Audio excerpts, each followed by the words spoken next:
கத்திரிக்காய் ஃப்ரை இப்படி செஞ்சு கொடுங்க, பிடிக்காதுன்னு சொல்லவே மாட்டாங்க, கேட்டு வாங்கி சாப்பிடுவாங்க. கர்ட் ரைஸ்க்கு ரொம்ப நல்லா இருக்கும், சப்பாத்திக்கும் சூப்பரா இருக்கும். செஞ்சு பாருங்க. கடாயில நல்லெண்ணெய் சேர்த்துட்டு வேர்க்கடலை கடலைப்பருப்பு சேர்த்து நல்லா வறுத்துக்கோங்க.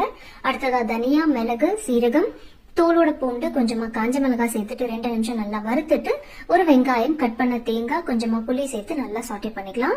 இப்ப மிக்ஸி ஜார்ல சேர்த்துட்டு கொஞ்சமா மஞ்சள், உப்பு சேர்த்து கோர்ஸா கிரைண்ட் பண்ணிக்கோங்க.